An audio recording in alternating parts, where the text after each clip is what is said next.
नमस्कार मित्रांनो, स्वागत आहे तुमचं मोहन मुंडे प्रहार या यूट्यूब चॅनलमध्ये। आज आपण बोलणार आहोत 50,000 ते 5 लाख कर्ज दिव्यांग बांधवांना घेण्यासाठी जी प्रक्रिया आहे त्या संदर्भात, आणि दुसरी गोष्ट शासकीय जामीनदार लागतो किंवा नाही लागत या संदर्भात।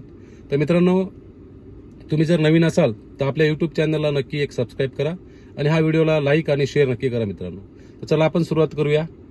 मित्रांनो, मी काल मुंबईतील बांद्रा इथे जे आपले दिव्यांग व्यक्ती विकास महामंडळाचे जे एमडी साहेब आहेत, व्यवस्थापक आहेत, त्यांना भेटलो आणि बऱ्याचशा दिव्यांगाचा एक प्रश्न होता की दादा, दिव्यांग बांधवांना शासकीय जामीनदार ही अट रद्द झाली पाहिजे। मित्रांनो, शासकीय जामीनदार हे कंपल्सरी नाही, हे काल व्यवस्थापक साहेबांना भेटल्यानंतर मला कळालं आहे। याच्यामध्ये काय होतंय, जे आपल्या जिल्हास्तरीय जे व्यवस्थापक आहेत, म्हणजे जिल्हास्तरीय जे काम करतात दिव्यांग व्यक्ती विकास महामंडळामध्ये, ह्या लोकांनी मनमानी केलेला कारभार आहे मित्रांनो। याच्यामध्ये जर समजा तुमच्याकडे शासकीय जामीनदार नसेल आणि तुमच्याकडे जर शेती असेल तर तुम्ही शेतीवर सुद्धा बोजा चढू शकता आणि गहाणखत करून तुम्ही लोन घेऊ शकता मित्रांनो। दुसरी गोष्ट, जर तुमच्याकडे घर वगैरे असेल तर तुम्ही घरावर सुद्धा बोजा चढू शकता मित्रांनो। याला शासकीय जामीनदार कंपल्सरी असलाच पाहिजे असं काही नाही।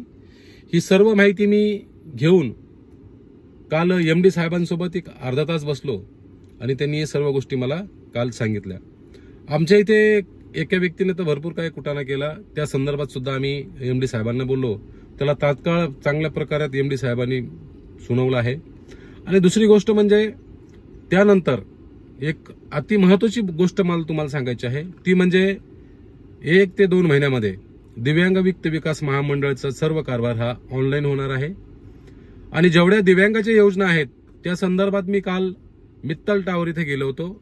मित्तल टावर इथे आपलं दिव्यांग कल्याण मंत्रालयाचं ऑफिस आहे। त्या ऑफिसमध्ये मी घोडके सरांना भेटलो, जे उपसंचालक आहेत, आणि त्याचे सचिव आहेत तुकाराम मुंडे साहेब। तुकाराम मुंडे साहेबांची मीटिंग चालू होती म्हणून घोडके साहेबांना भेटलो, जे तुकाराम मुंडे साहेबांनंतर जे काम बघतात त्यांना। तर त्यांना सुद्धा आपण दिव्यांगाच्या 200 चौरस फूट जागे संदर्भात बोललो की त्याचा अर्ज प्रक्रिया जी आहे ती ऑनलाईन करावी, त्याचे लागणारे डॉक्युमेंट्स ऑनलाईन करावेत।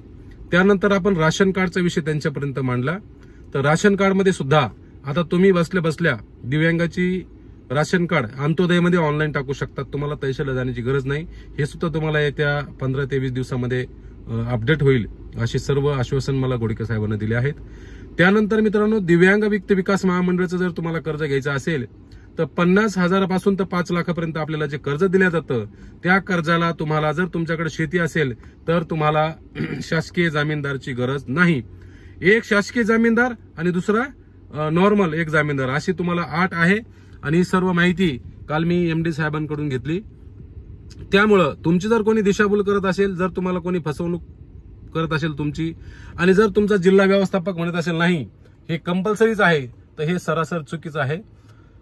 तुम्ही कमेंटमध्ये मला नक्की त्या जिल्हा व्यवस्थापकाचं नाव आणि हे पाठवा। एमडी साहेबांनी मला स्पेशल सांगितलं की एमडी साहेबांनी मला त्यांचा नंबर दिला आहे आणि त्यांनी मला सांगितलं आहे की जर कोणी असं करत असेल, जर तो परस्पर काही फसवणूक करत असेल तर तुम्ही नक्कीच मला कळवा, त्याचा नंबर वगैरे मला पाठवा, त्याच्यावरती डायरेक्टली योग्य ती कारवाई करण्यात येईल आणि ऍक्शन घेण्यात येईल। तर मित्रांनो, तुमच्या संग असं जर होत असेल तर तुम्ही कमेंटमध्ये त्या व्यक्तीचं नाव आणि मोबाईल नंबर नक्की टाका। आणि दुसरी गोष्ट, आपण अजून नवनवीन व्हिडिओ दिव्यांग बांधवांसाठी रोज बनवत आहोत, रोज नवनवीन माहिती घेऊन येत आहोत। जे तुमच्यापर्यंत माहिती आतापर्यंत पोहोचली नाही अशा माहिती व योजना आपण घेऊन येत आहोत। तर मित्रांनो, आपण युट्यूब चॅनलला नवीन असाल तर एक सबस्क्राइब नक्की करा आणि व्हिडिओ जास्तीत जास्त शेअर करा। लागणारे डॉक्युमेंट्स वगैरे काय आहे तुम्ही मला कमेंटमध्ये, जर तुम्हाला कर्ज प्रकरण करायचं असेल तर तुम्ही मला कमेंटमध्ये सांगू शकता, मी तुम्हाला लागणारे डॉक्युमेंट्स लिस्ट पाठवतो।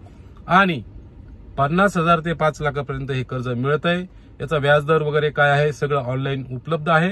त्यामुळे तुम्हाला जर समजा घ्यायचंच असेल कर्ज तर तुम्ही मला ते पण सांगू शकता। तुम्हाला साईट जर माहित नसेल तर साईट सुद्धा मी त्याच्यामध्ये मेन्शन करतो मित्रांनो। आणि दुसरी गोष्ट, आपल्याला दुसऱ्या लोकांसारखं व्हिडिओ एडिट करणं, फेकमफाक करणं जमत नाही।